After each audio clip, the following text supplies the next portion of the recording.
it usually happens if we're implementing a new feature. It usually comes from one of us just like thinking of something that could be cool to have in the game, and then we usually have a meeting about it, like the whole team. We tend to not agree on everything with each other, so we kind of need everyone to be in on at least the first meeting. Who argues the most? Oh, that's a good question. Is it you? No, I don't think it's me. That's kind of biased, but I'm gonna have to be mean and say maybe Siv. Oh, really? See. Yeah, she has a lot of opinions. Okay. Didn't expect that. Can you say hello, Siv? Hi. Yeah, so there's a meeting about the feature or mechanic or whatever, and then we usually, during that meeting, we come up with a couple of ways we could implement it, and then one of the programmers usually make like a quick implementation so we can test it out. And then we figure out which one we like the most, or not like any of them at all. And then we go from there and begin implementing. And then usually at the end we start getting in the art assets and stuff. How many iterations would you say you usually go? It depends really. Sometimes we get it on like the first try. If it's something that like the person who came up with it really did a lot of work beforehand. But sometimes we have like with some of the Wigged Out abilities, some of the characters I've gone through like tons of iterations.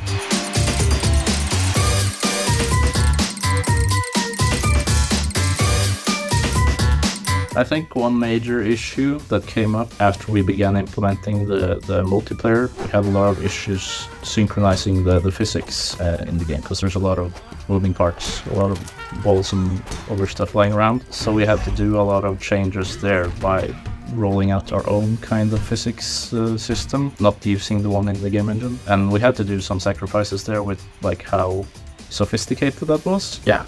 But in the end, it turned out to work out like kind of the way we wanted. And there's the challenge of Switch. Yeah.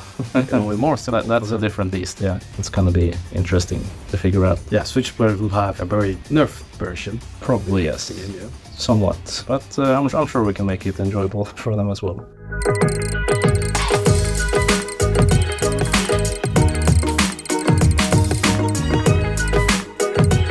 It's still ongoing, you know? Yeah, it's still ongoing.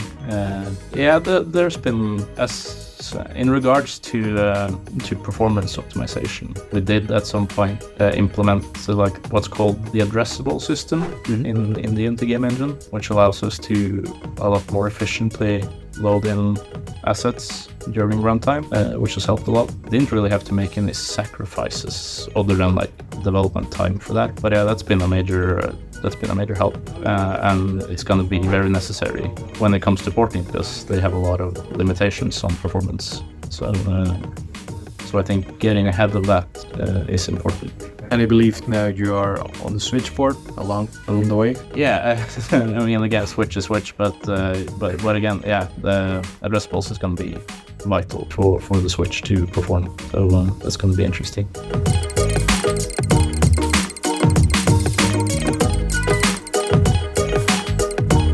Yeah, I mean, innovative, I don't know about that, but again with the addressable system that we implemented, because we did have some issues when it came to like loading in the game scenes, because there's a lot of assets getting spawned in every round, and every time we change the level. And using the addressable system, we ended up with a very like efficient way of just asynchronously loading in every asset. Without having to like pause the game or anything, and without having to load an entirely new scene and stuff like that. We just swap out the old assets from the previous level, and we in the background load in all the new assets. And that happens like incredibly fast. There's just a black swipe across the screen and we have new level. So almost instant loading time. Yeah, it can be, unless there's like a giant level that it might take a few frames, but it's not. It's easy to. It's not noticeable. Yeah, no. So yeah. Awesome. Yeah. Thank you, Eddie.